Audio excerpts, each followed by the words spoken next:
Good morning and welcome to Grand Rounds. It's my honor to introduce our speaker today, Dr. James Crismale.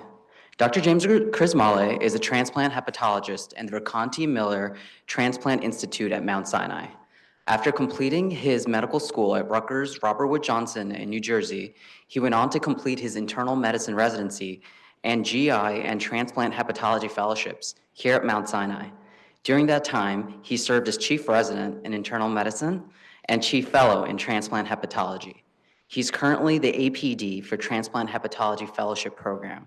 He's also very involved in the internal medicine residency program, serving as an educator on the liver medicine service, which he's actually currently the attending for, and at Morning Report.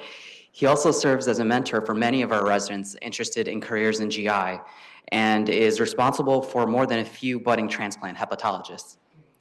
His clinical and research interests include the management of complications of portal hypertension and end-stage liver disease and post-transplantation outcomes. Please join me in welcoming Dr. Crismale.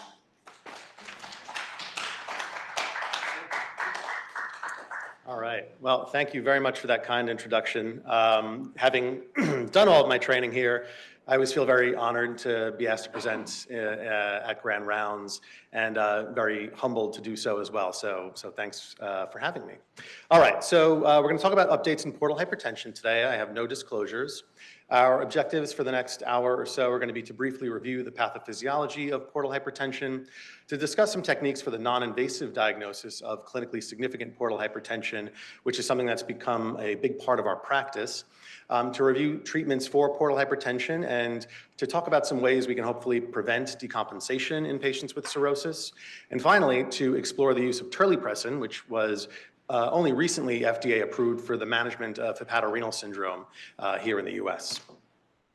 So very briefly to orient all of us, when we talk about portal hypertension, we're really talking about anything that causes an uptick in the pressure in the portal circulation leading into the liver. And anatomically, this is manifest as the development of collaterals within the splanchnic circulation. So gastroesophageal varices being the most common, but also splenorenal shunts and other collateral circulation. And this is manifest clinically as the development of some of the complications of cirrhosis that we are all very familiar with. Variceal bleeding, ascites, and hepatic encephalopathy. Now, there are a number of causes of portal hypertension, and these can be classified by where in sort of the circuit of circulation we're discussing. But the most common cause of portal hypertension, of course, is sinusoidal portal hypertension, the kind of which we see in cirrhosis. So that's really what we're going to focus on today. But just to be aware of these other sites of obstruction that can lead to portal hypertension. So there are prehepatic causes like portal vein thrombus. There are posthepatic causes like clots or webs in the hepatic veins or in the inferior vena cava that can cause Budd-Chiari syndrome. And then there are intrahepatic but non-sinusoidal causes of portal hypertension, things like nodular regenerative hyperplasia, which predominantly affect the portal vein branches, or sinusoidal obstruction syndrome, which predominantly affect the branches of the central vein draining the liver. So again, we're going to mainly focus on the portal hypertension that we see in cirrhosis, and this is really a phenomenon that's driven both by an increase in resistance within the liver, as well as an increase in splanchnic inflow.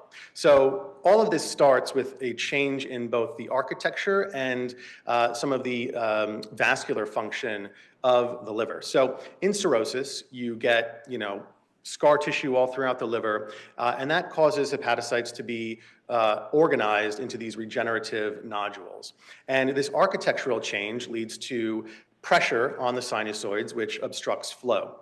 At the same time, you have physiologic changes and functional changes like a decrease in intrahepatic nitric oxide production and an increase in vasoconstrictive factors within the liver like endothelin and angiotensin, which drives intrahepatic vasoconstriction. So both of these factors lead to an increase in portal pressures, and in an immediate sense, This is decompressed by filling of some of these collateral circulations. So filling of esophageal varices, splenomegaly, which helps to decompress some of that portal inflow. At the same time, you have congestion in the splanchnic circulation that is draining the intestine. And because you have congestion, you wind up getting relative hypoxia and ischemia, and this is adapted to by the splanchnic inflow, developing some vasodilatation on the arterial side. So this combination of increased resistance within the liver, as well as increased splanchnic inflow, exacerbates portal hypertension. Now, when you have this splanchnic vasodilatation, this has to be compensated for because this leads to shunting and a shifting of the blood pool from the systemic circulation to the splanchnic circulation. And you adapt to this by increasing your cardiac output. And so early in portal hypertension, you get an increased sympathetic response, you get increased cardiac output, and this further leads to an increase in splanchnic inflow. So this explains why, over time, portal hypertension gets worse. It's a positive feedback loop that continues to increase inflow, and this increase in inflow eventually leads to worsening of systemic vasodilatation. And this is why at the end stage of liver disease, we see our patients with systemic hypotension, we see them with refractory ascites, and some of the other consequences of severe renin-angiotensin-aldosterone system activation. Because you have this decrease in effective circulating volume, you have to compensate for that. And the way you compensate for that is by activating your renin-angiotensin-aldosterone system. This leads to excessive sodium retention by the kidneys, contributing to ascites and edema. You wind up also getting renovascular vasoconstriction because now you have very high levels of angiotensin II causing vasoconstriction in the afferent arterioles of the glomeruli. And this leads to relative renal hypoperfusion, which is the cause of hepatorenal syndrome. You also get the non-osmotic and sort of hypotension-related release of ADH, and this leads to hyponatremia. And all of these findings typically happen towards the end stage of liver disease. So whenever I talk about cirrhosis on rounds with the house staff, I always talk about thinking about cirrhosis not as a monolithic entity, but as having multiple substages, right? So most of our patients start out as having compensated cirrhosis, where you have the architectural changes of cirrhosis, and you may have mild portal hypertension or even clinically significant portal hypertension with varices, let's say, but you haven't actually developed any of the symptoms of cirrhosis. You haven't developed variceal bleeding, ascites, or hepatic encephalopathy. And the development of these decompensating events is what marks the stage transition from compensated cirrhosis to decompensated cirrhosis. And this is very important in the natural history of cirrhosis because this is when we start to see a real drop-off in overall survival in our patients. So patients with compensated cirrhosis have a median survival of 10 to 12 years. Those with decompensated cirrhosis go down to a median survival of 1 to 2 years. And then once you develop one decompensating event, you're at risk for other decompensating events. So the development, for example, of refractory ascites and hepatorenal syndrome. And all of this, unfortunately, will sort of inexorably progress to death without liver transplantation once patients enter into this stage. Now, the way we diagnose portal hypertension, especially clinically significant portal hypertension, the gold standard of this is to measure portal pressures. And the way we measure portal pressures is via the measurement of a hepatic venous pressure gradient. And because the portal vein is deep within the abdomen and doesn't have easy percutaneous access, it's very difficult to measure a direct portal pressure. So in order to measure portal pressures, we rely on this surrogate of hepatic venous pressure gradient, which is performed very similar to the way you would do a pulmonary capillary wedge pressure, where interventional radiology will float a catheter down through the jugular vein, down the IVC, and into a branch of the right hepatic vein. They'll measure a free hepatic wedge pressure, or a free hepatic vein pressure rather, and then they'll inflate a balloon, and at the tip of that balloon catheter is a pressure measuring device. And in a healthy liver, what happens when you occlude that branch of the right hepatic vein, because the sinusoids are nice and free and there's easy flow of blood between those sinusoids, that pressure will equilibrate rapidly. And so you don't really see much of an uptick in the pressure. But when you have cirrhosis, you have scarring that sort of blocks the communication between the sinusoids, and this leads to an uptick in pressure in that hepatic vein branch, and this is where we see that gradient increase. And so the HVPG is the wedge pressure minus the free pressure. Normally, this is between 0 to 5, and then when it starts to get above 10, this is when we start to see some of the consequences of portal hypertension, like varices. So an HVPG of 10 or greater is considered clinically significant portal hypertension. Now, because this is an invasive technique, we don't do this on everybody, and in fact, we really only do it commonly if we are getting a transjugular liver biopsy to try to also identify the etiology of the cirrhosis. So in practice, we use sort of a gestalt of multiple different pieces of information. So we look at someone's labs. If they have thrombocytopenia, that often is in the setting of splenomegaly, and that's a sign that the patient has developed some degree of portal hypertension. We look at imaging findings such as splenomegaly, ascites, and varices, the absence of which doesn't rule out clinically significant portal hypertension, and of course the presence of which has to be taken into context with everything else that's going on with the patient. But these findings are suggestive. Traditionally, for most gastroenterologists and hepatologists, performing an endoscopy is the way to identify whether there is clinically significant portal hypertension. If you have a patient who has varices, then by definition, they have clinically significant portal hypertension because your HVPG has to be at least 10 to develop varices. And again, the absence of varices on endoscopy doesn't necessarily rule out clinically significant portal hypertension because you can have collaterals and shunts elsewhere. So more and more now, we are utilizing semi-quantitative methods that are non-invasive, like elastography or fibroscan, to help assess for advanced fibrosis and clinically significant portal hypertension. And for those who aren't familiar with fibroscan, it's an ultrasound-based technique where it's a 1D ultrasound that just essentially shoots an ultrasound wave through the liver. And the speed with which that wave is reflected tells us how stiff the liver is. And that liver stiffness roughly correlates with the amount of fibrosis in the liver. Now, there are things that can sort of overestimate fibrosis, like active inflammation or congestion from heart failure. But anything that causes the most common thing that causes the liver to become stiff is fibrosis. And so the fact that we utilize these non-invasive techniques to both assess for portal hypertension and to measure liver stiffness has led to sort of a new nomenclature. And this is a little bit pedantic, but it is important because this affects the way we sort of talk about these patients. So because cirrhosis is a histological diagnosis and because we're not performing biopsy on most patients with cirrhosis, it's tough to say precisely that this patient has compensated cirrhosis. In addition, because liver stiffness measurements have been pretty reliably linked to stages of fibrosis for most etiologies of liver disease, we can use this combination of sort of non-invasive lab and imaging data as well as liver stiffness measurements to classify whether patients have what we're now calling compensated advanced chronic liver disease, or CACLD, which is not an acronym I like verbalizing because it sounds weird. But in any event, if you read any of the literature on this, they'll be referencing CACLD as the entity, and basically this corresponds to compensated cirrhosis. Now, if a patient has a liver stiffness measurement on FibroScan of less than 10, this effectively rules out CACLD with a negligible 3-year risk of decompensation or death. Conversely, if someone has a liver stiffness of greater than 15, this is very suggestive of the presence of compensated advanced chronic liver disease.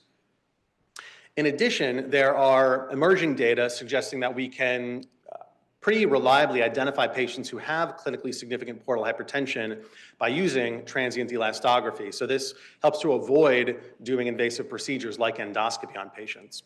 So this is taken from a nice study, included 800 patients who had known compensated cirrhosis, and they measured their HVPGs and compared them to their liver stiffness measurements. And what they found was that if you had a liver stiffness of greater than 25, that predicted clinically significant portal hypertension in over 90% of patients, with the exception of obese patients who had MASH, metabolic dysfunction-associated steatotic liver disease, previously known as NASH, which is what you see over here. So Conversely, again, if you had a liver stiffness of less than 15 and a platelet count of greater than 150, using these two pieces of data, you can pretty reliably exclude clinically significant portal hypertension. So this allows for sort of office-based assessment of the presence of clinically significant portal hypertension. And with that, we can sort of think about who needs treatment and management specifically for clinically significant portal hypertension. So this has led to sort of this new paradigm, again, where, based on their liver stiffness measurements and their platelet count, we can identify patients as having assumed clinically significant portal hypertension, and we can rule out patients in whom we don't necessarily have to worry about this. And again, in the fact that we can do this in an office-based setting allows us to more rapidly identify patients who have CSPH and start on treatment. And we'll talk about some ways we can intervene on patients who have clinically significant portal hypertension and hopefully prevent decompensation, which is ultimately the goal, because this is where patients start to fall off the curve and start to die and need liver transplant.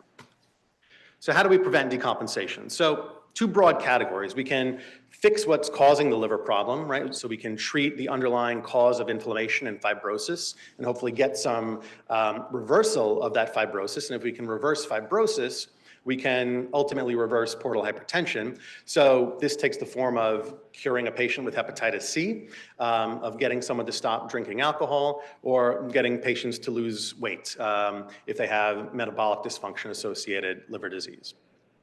But for all patients who have clinically significant portal hypertension, there are some general therapies that we can utilize, the backbone of which is beta blockade, and I'll review the data on that. And there's emerging data on using statins in this patient population to hopefully prevent decompensation. So as an example of etiology-directed therapy, these are data taken from a nice study where they looked at patients who had known hepatitis C cirrhosis with clinically significant portal hypertension. So these patients all had HVPG measurements of greater than 10. They were treated with direct-acting antivirals, and then they remeasured their HVPGs both at 24 weeks after the end of therapy as well as 96 weeks after the end of therapy. And what they found was that over time, the proportion of patients with clinically significant portal hypertension significantly decreased, such that by 96 weeks after the end of treatment, a little over half of patients had clinically significant portal hypertension. So this speaks to the power of actually trying to treat the underlying liver disease, even among patients who already have clinically significant portal hypertension. Now, when we talk about general therapies, most of the data on prevention of decompensation has centered around prevention of variceal bleeding. Number one, because it's something that I think is just a very dramatic presentation of underlying liver disease. And so the ways that we traditionally can prevent variceal hemorrhage or with pharmacologic therapy with beta blockade. I'll show you some data that suggests that beta blockade has broader effects on portal hypertension rather than just preventing variceal bleeding. Or in patients who don't tolerate beta blockade, you can utilize mechanical prophylaxis with endoscopic variceal ligation to actually just ban varices and prevent bleeding mechanically. So variceal hemorrhage, for all of our house staff especially, is something that is very scary. Scary for me when I get called in the middle of the night about it. It is a condition that carries still a relatively high risk of mortality, 15 to 25% at 6 weeks, and up to 57% mortality at 1 year. The risk of variceal bleeding is around 10 to 15% per year, but that risk varies and it increases with increasing size of varices, with increasing Child-Pugh class, and with the presence of red signs, an example of which are here, which are basically just areas of the variceal wall that are very thin.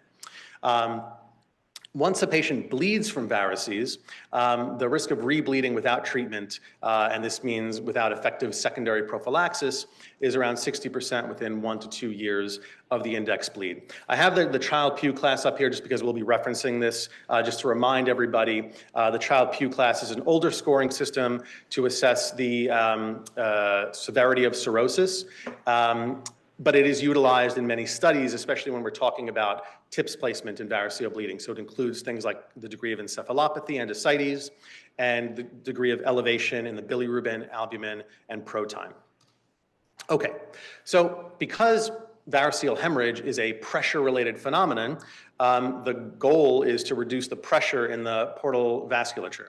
And again, the traditional way we do this is with beta blockade.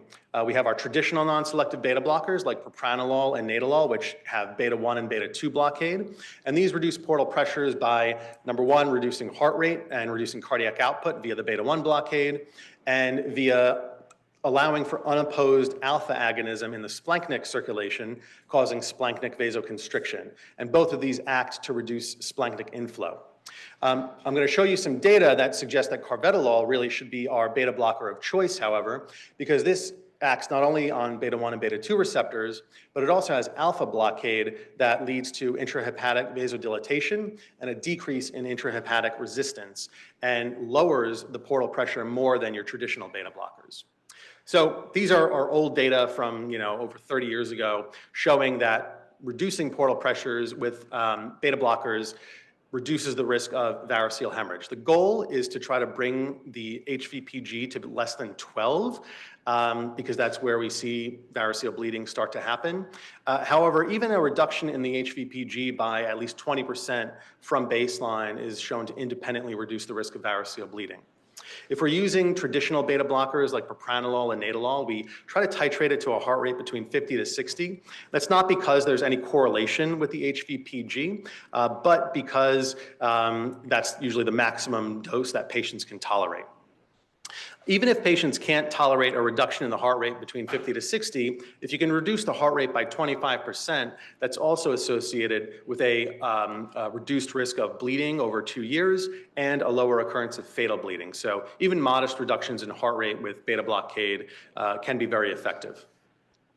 That said, only around 60 to 70% of patients will respond to traditional beta blockers. So these data are taken from a nice study where they looked at both an acute response to IV propranolol while they were measuring patients' portal pressures and saw whether it correlated with a long-term response to nadolol. And what they found was that patients who responded acutely to IV propranolol, 85% of those acute responders had a long-term response to nadolol, whereas only 10% of non-responders to IV propranolol responded in the long term to nadolol. And those who responded, not surprisingly, had an increased freedom from bleeding and had an increased survival compared to patients who didn't respond. So among those who don't respond to propranolol, we can utilize carvedilol. And these data are taken from another really nicely performed study where they started patients on propranolol, they measured their HVPG, and if they didn't respond, they switched them to carvedilol. And then they repeated their HVPG measurements a few months later. So in this study, they had a little bit of a tighter definition of response. So only 36% of patients in this study responded to propranolol. Among those patients who didn't respond, over half responded to carvedilol. And then if they didn't respond to either, they banded them. And not surprisingly, the bleeding rates were lower in those patients who had a hemodynamic response to beta blockade compared to those who were banded. So these data suggest that even among patients who don't respond to propranolol, they may respond to carvedilol. And part of the reason for this is that carvedilol just leads to a better reduction in portal pressures than traditional beta blockers. These data are taken from a sort of meta-analysis where they looked at a pooled reduction in the portal pressures, and far and away, carvedilol was favored as leading to a greater reduction in portal pressures. This is why now carvedilol is really the first beta blocker that we reach for among patients with clinically significant portal hypertension. It's also just easier to use. So because in the clinical trial where they compared carvedilol to band ligation, which showed it was non-inferior to band ligation for prevention of variceal bleeding, they didn't actually titrate to heart rate in that study. They just utilized a fixed dose where they started at 6.25 daily and increased to 6.25 BID. We commonly will start at 3.125 BID and go to 6.25 BID and see how the patient tolerates it. For all of these reasons, carvedilol is really the first-line therapy for prevention of first variceal hemorrhage. There are also data that suggest that carvedilol is associated with lower all-cause mortality among patients with clinically significant portal hypertension. Now, this is compared to band ligation, and this is a retrospective analysis of the cohort of patients from the randomized trial that got carvedilol approved for this indication. So post hoc analysis, but in this post hoc analysis, the median survival in the intention to treat group who received carvedilol was significantly greater at 7.8 years versus 4.2 years in those patients who were treated with band ligation alone. And what was interesting about this study is that there was no significant difference in the time to decompensation or liver-related mortality, again, suggesting that maybe the effect of the beta blocker on the systemic circulation, on cardiac function, led to some of this improvement in mortality. Beta blockade overall may decrease the risk of overall decompensation as well. So these data are taken from a multi-center study in Spain, where they took patients who were a little bit earlier in their course of portal hypertension. So they had clinically significant portal hypertension, but they didn't have any prior decompensation and they didn't have large varices. So these are patients who, per previous guidelines, wouldn't be candidates for beta blocker therapy. And what they did here was that, again, they randomized them to beta blocker or placebo, and they used propranolol for patients who responded acutely to propranolol. They used carvedilol for those who didn't respond acutely to propranolol. And what they found here was that the risk of the composite outcome of decompensation and liver-related mortality was significantly lower among the beta blocker group compared to the placebo group. And what was really sort of a new finding from this study was that this reduced risk of decompensation was driven by a reduction in the development of ascites rather than a reduction in the development of variceal bleeding. There was actually no significant difference in the rate of variceal bleeding. Again, these were patients who had small varices. So again, suggesting that earlier treatment in the course of portal hypertension with beta blockers can actually reduce progression of liver disease and reduce the risk of overall decompensation. I just want to move on to talking about another sort of non-etiologic therapy for the treatment of portal hypertension. And there's emerging data now that statins may be helpful here. Statins, have multiple ameliorative effects within the liver, including a reduction in collagen formation, a reduction in stellate cell activation, and improvements in vascular function within the liver.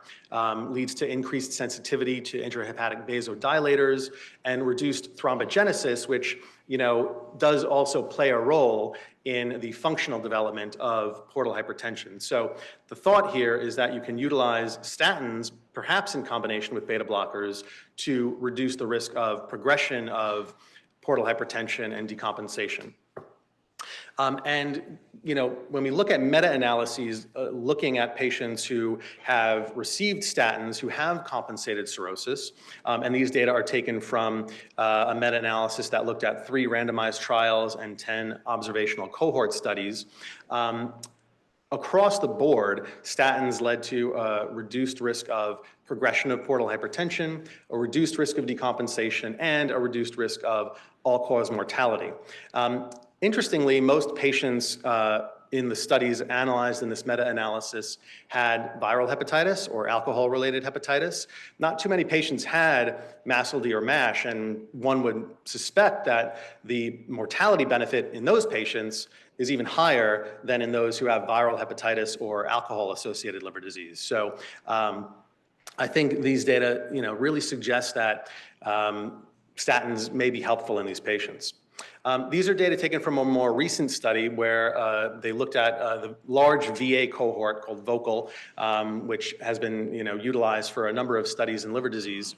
This included around 80,000 patients, and they found here that statin use in a propensity score matched analysis was associated with less frequent occurrence of acute on chronic liver failure.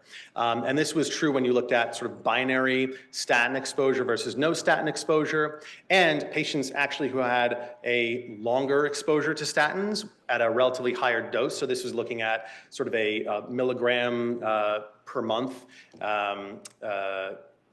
unit. Patients who received more statins over a longer period of time had a lower risk of developing acute on chronic liver failure. So, we're often a little worried about using statins in patients who have underlying liver disease. But again, I think these data really suggest that, especially if you have a patient who has another indication for a statin, cardiac disease, hyperlipidemia, et cetera, you really shouldn't be afraid of using a statin in someone with compensated cirrhosis. Now, decompensated cirrhosis is a different story, but in compensated cirrhosis, we should be less afraid of using statins because they may actually be beneficial. All right. I'm not going to spend too much time talking about control of acute variceal bleeding, right? Because now we're talking about what happens when patients already decompensate. Not much has really changed over time in the management of acute variceal bleeding, right?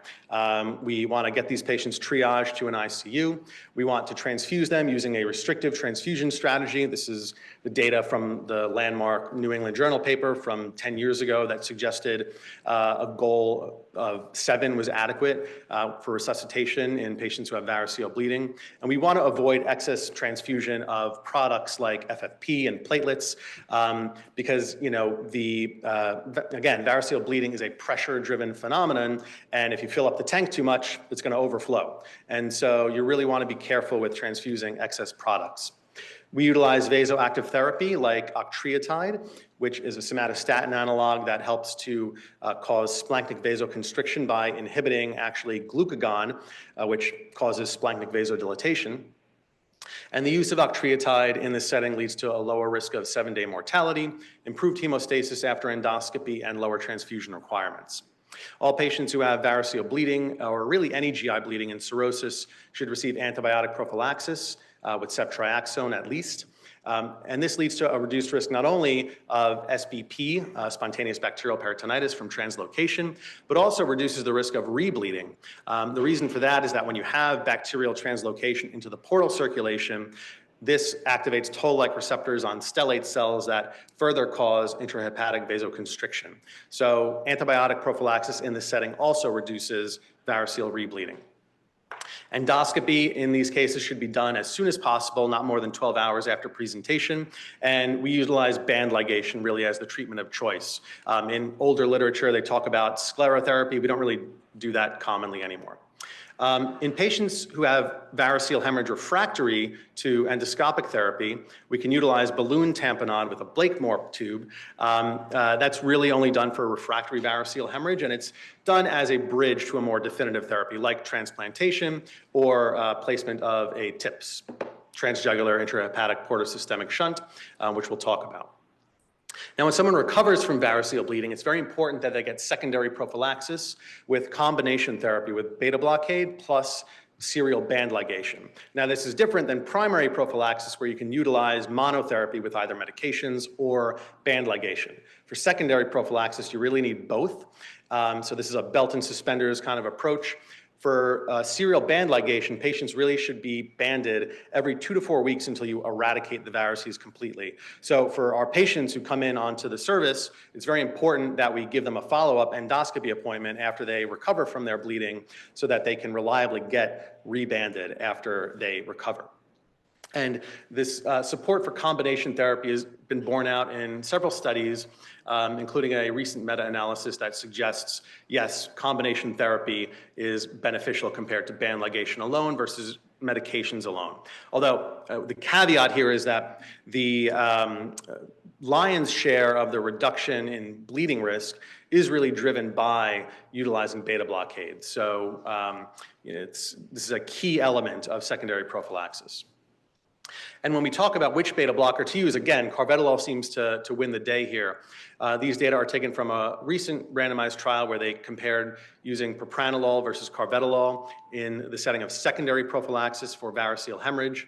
Again, carvedilol led to a greater reduction in portal pressures, led to a reduced risk of variceal rebleeding, and again, importantly, it reduced the risk of further decompensation. So these patients also had a lower risk of developing ascites and hepatic encephalopathy after their initial bleed in the carvedilol group compared to propranolol. And this is a recent change. If you look just at the guidance document from 2017, there they still didn't recommend carvedilol for secondary prophylaxis. So this has really been practice changing. And again, we're reaching for carvedilol more frequently now. Now, in patients who, in whom we either can't control bleeding endoscopically or who rebleed early after endoscopy, we have to think about more definitive mechanical therapy to reduce portal pressures. And this usually comes in the form of a TIPS, transjugular intrahepatic portosystemic shunt. And very simply, this is a sort of low resistance channel that's created between the portal vein and the hepatic vein by interventional radiology, where they'll place a stent connecting the two. There's different nomenclature depending on the setting we're using TIPS in. So a rescue TIPS is a TIPS that's placed for rebleeding after endoscopic control of therapy or endoscopic control of bleeding.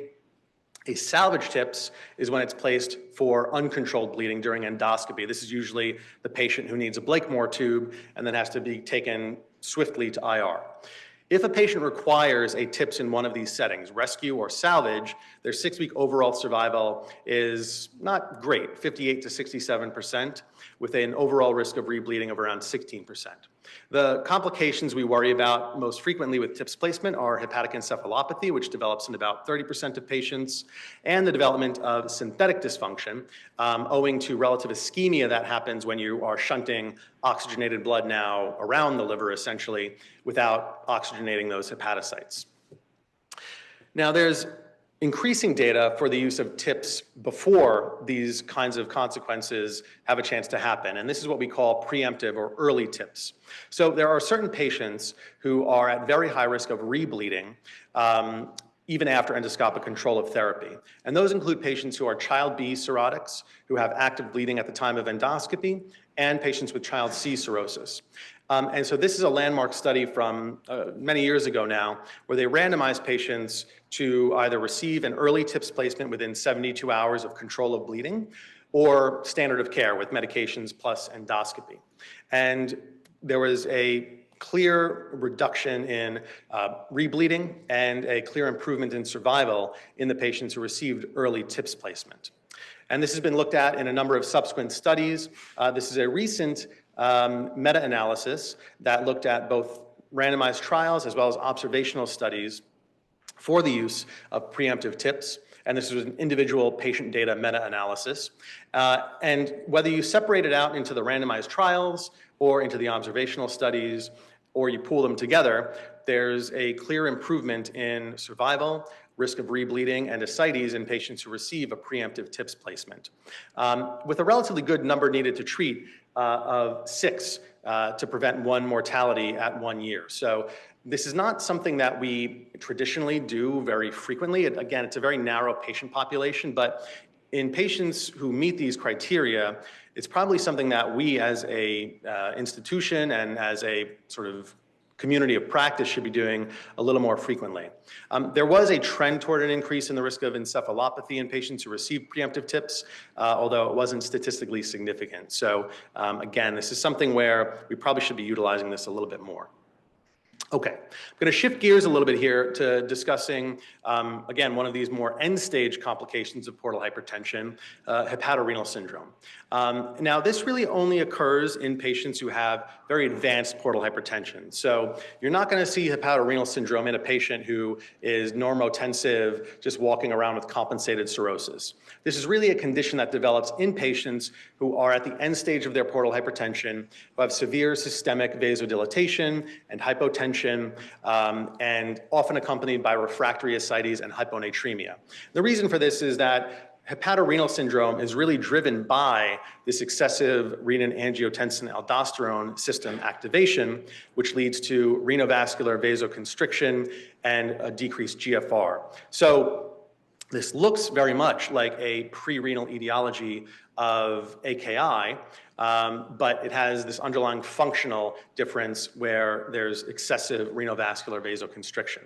Now, the definition of HRS has changed. It used to be that you needed to achieve a certain creatinine 2.25 over the course of 2 weeks.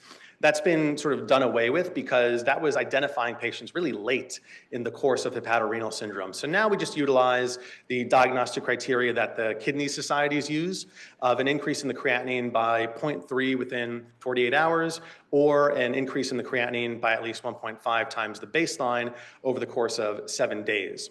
And if you meet that criteria of creatinine increase, as well as you have to have an absence of shock, you can't have any exposure to recent nephrotoxic drugs, You can't have any underlying renal parenchymal disease, so on a UA, no proteinuria or hematuria. And you have to have a lack of responsiveness to volume expansion with albumin is typically what we'll use at a dose of 1 gram per kilo per day up to 100 grams per day, so not more than that. And if you meet all of those criteria, you can diagnose the patient as having hepatorenal syndrome. Now, HRS is not the most common cause of AKI and cirrhosis, but it is associated with a very high mortality. So these are data taken from a large multi-center study. In this study, 44% of the cirrhotic patients who were hospitalized who had AKI had a pre-renal etiology of their kidney injury. 30% had ATN, so only around 12% actually had true hepatorenal syndrome. But among those patients who did have HRS, there was a 90-day mortality of around 50%. And that mortality increases over time with increasing stage of AKI. And certainly, if patients require kidney replacement therapy, that mortality increases dramatically. So how do we treat hepatorenal syndrome and hopefully prevent the progression to higher stages of AKI, because that's what's associated with higher risk of death? So again, because this is really driven by effective arterial hypovolemia, we want to both increase plasma volume, so we utilize plasma expanders like albumin, but we also utilize vasoconstrictor therapy, and this works to increase effective circulating volume by reducing portal pressures, by reducing splanchnic inflow, and therefore shunting some of that blood pool to the systemic circulation and hopefully to renal perfusion. And this also helps to blunt renin-angiotensin-aldosterone activation and also improve renal perfusion pressures. Now, we'll talk about the vasoconstrictors that we can use, but regardless of the vasoconstrictor that we use specifically, there are good data to suggest that the higher you can get the mean arterial pressure, the greater the likelihood of reversal of HRS. So these are taken from a study where they looked at either norepinephrine or midodrine and octreotide as vasoconstrictors. It was a retrospective study, but they found that patients who had an increase in their MAP of at least 15 were much more likely to reverse their HRS compared to patients who were targeted to a specific MAP goal. So the sort of likelihood of reversal is really associated with an increase relatively in the MAP. It doesn't matter what your baseline is, and you don't have to target a specific MAP necessarily. So any increase in the MAP above 15 is really where you want to go with your vasoconstrictor therapy.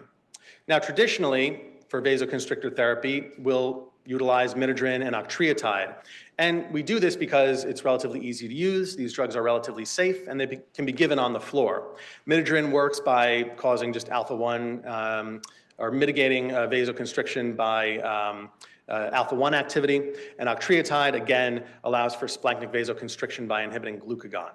Now, if you look at studies across the board, relatively low efficacy, relatively low risk of HRS reversal of around 10 to 30%. And compare this to norepinephrine, which is much more effective at reversing HRS, but it has several drawbacks. It generally has to be given through a central line, it has to be given in the ICU, and patients have to be very closely monitored when they're on norepinephrine. And so this is where Terlipressin comes into play, because this is something that can kind of give you the best of both worlds, a greater increase in your mean arterial pressure, but you can also utilize it on the floor outside of the ICU setting.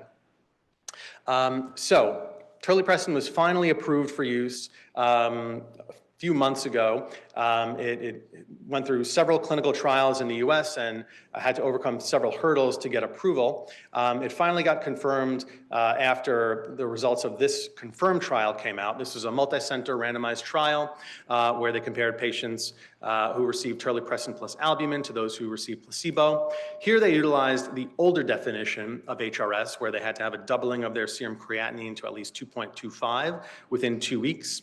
And their primary endpoint was fairly strict. So they had to have what was called verified HRS reversal, where they had 2 consecutive serum creatinine measurements, less than 1.5, and survival without renal replacement therapy for an additional 10 days. So with this fairly strict definition of response, 32% of patients in the Terlipressin group, compared to 17% of patients in the placebo group, met that primary endpoint. So significantly greater response in the Turley group. However, one of the reasons that the FDA approval got so delayed was because there was an increase in serious adverse events in those patients who received Terlipressin.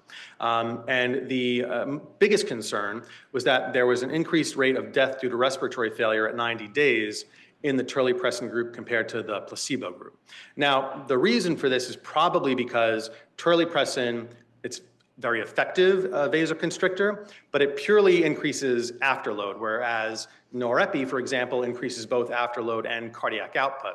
So when you have a pure afterload increaser, and you're also giving a plasma expander like albumin, you are at a higher risk of developing pulmonary edema. Many of these patients also have a relative cirrhotic cardiomyopathy where they have some degree of diastolic dysfunction. And so that's probably why there was a higher rate of respiratory failure in these patients. So that is just to say that we have to utilize caution when utilizing Terlipressin. We really shouldn't be using it in patients who are already volume overloaded, and certainly not in patients who are already hypoxic. So again, it seems to be very effective, but we do have to utilize it with caution.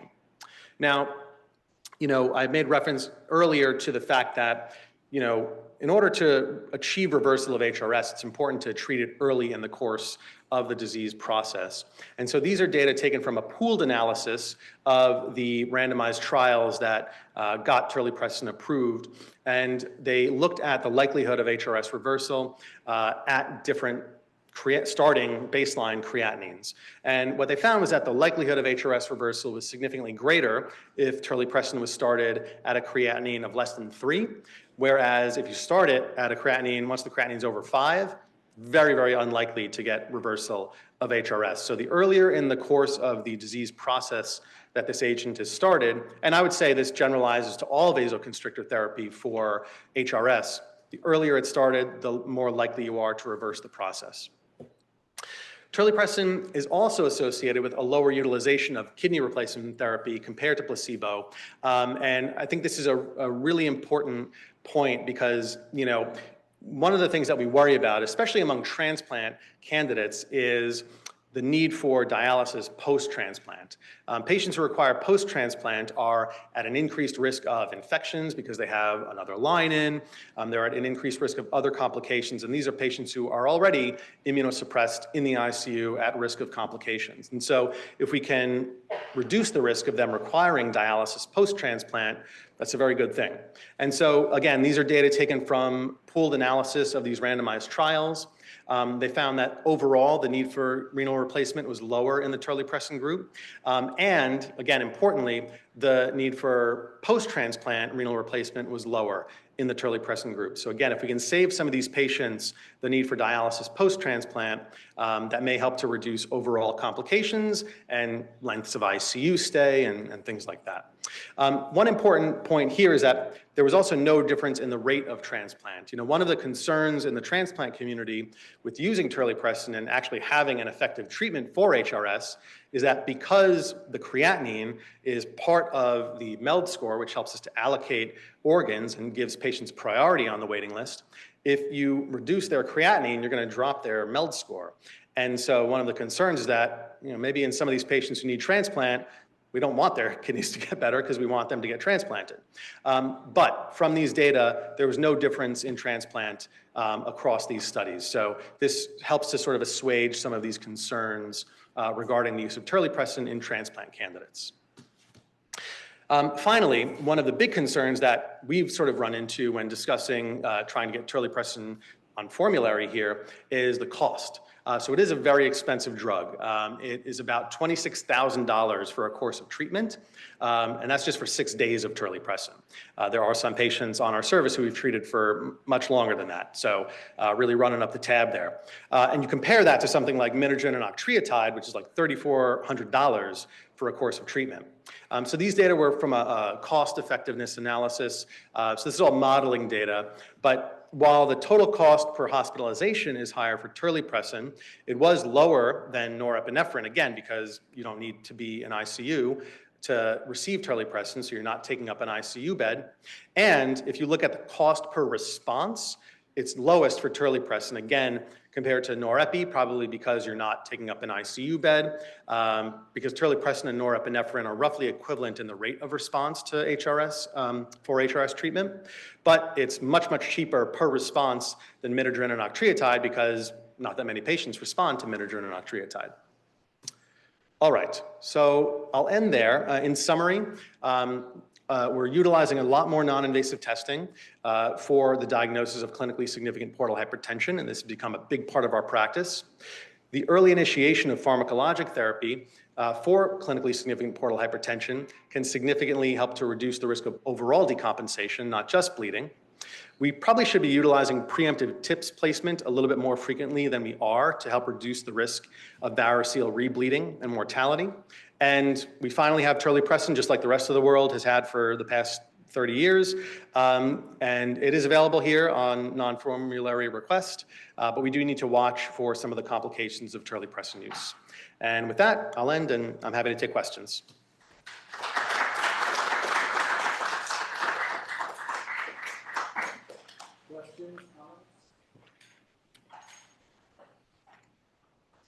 It's all you ever wanted to know about portal hypertension.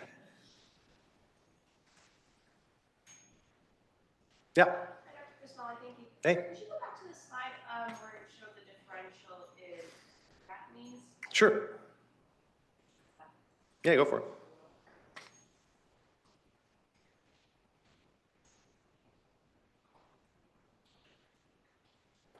Any questions, Dr. Jones? Any other slides anyone wants a picture of? All right. So how do you decide who gets Terlipressin or not? Yeah. Yeah, so it's a really good question because I think we're still very reflexive to just start everyone on midodrine and octreotide. I think there are a few practical barriers to getting it. Number one, just for monitoring, our protocol suggests monitoring these patients in step down. Realistically, we probably don't need them in a true step-down bed. We just need them in a place where we can monitor continuous pulse ox. But for now, on our service, we have to just logistically have a step-down bed open. And then we are utilizing it in patients who don't have significant volume overload. And I think that's a challenging assessment to make sometimes because all of these patients, again, by definition, have ascites, they have hyponatremia.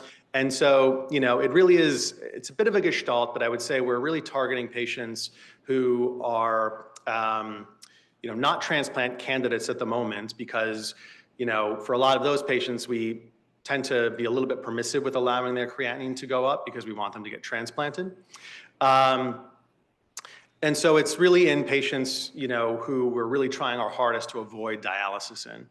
And so, these are patients who, maybe have alcohol-associated hepatitis, who aren't great transplant candidates, and we're really trying our best to get their kidney function improved to have them avoid dialysis, because we know that once their HRS progresses, their mortality significantly increases, and if they're not a transplant candidate, it's a big problem for them. So I would say those are the patients we're really targeting at this point. I think over time, we're going to try to be a little bit broader with our criteria. And again, because of these data that suggest that there are better post-transplant outcomes in patients who receive Terlipressin for HRS, we probably are going to start using this in a broader group of patients, including those who are transplant candidates. Yeah. Are there any data that use of GLP-1s for patients with MASH decreases the rate of portal hypertension? That's a great question. So for those on Zoom, the question was regarding GLP-1s and does their use in patients who have MASH reduce portal hypertension? We don't have those data yet, but using an analogy to the hepatitis C data, yeah, if you can reverse inflammation and reverse fibrosis, you should see a reduction in portal hypertension and a reduced risk of decompensation. There are some data from the bariatric surgery literature among patients who have, MASH, where we do see a significant reversal of fibrosis when patients lose weight. And so, assuming similar outcomes with GLP-1s, which, the data seem to bear those out, I would expect to see an improvement. So yeah, I mean, I'm using GLP-1 agonists, in my patients who otherwise meet criteria, patients with obesity, with, fatty liver disease, even in those who have compensated cirrhosis to, again, just try to reduce their risk of decompensation and hopefully achieve some reversal of that scarring. So yeah, sure. Yeah. Tips for you smelled and like reduce chances of getting. That's a great question. So the question was, does TIPS reduce MELD? I would say usually the opposite is somewhat true. I mean, usually, at least early on, you'll get probably an increase in your MELD score because we almost always see a transient increase in the bilirubin related to some degree of ischemia that occurs when you put a TIPS in.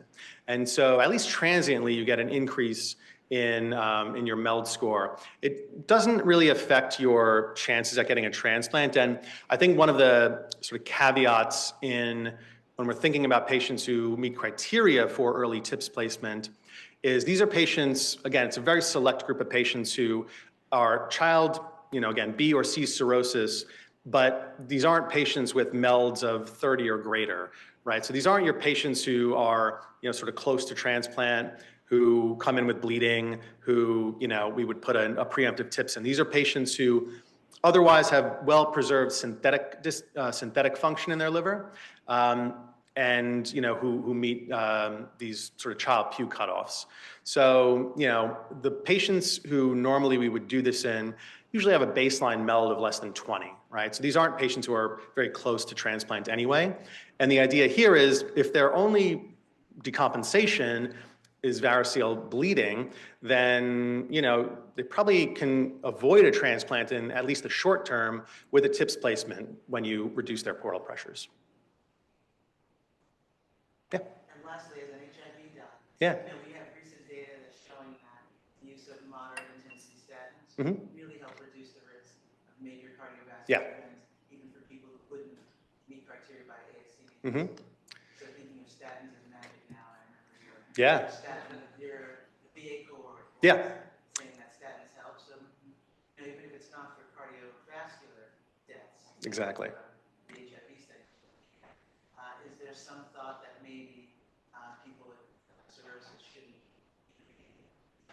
use an ASC score?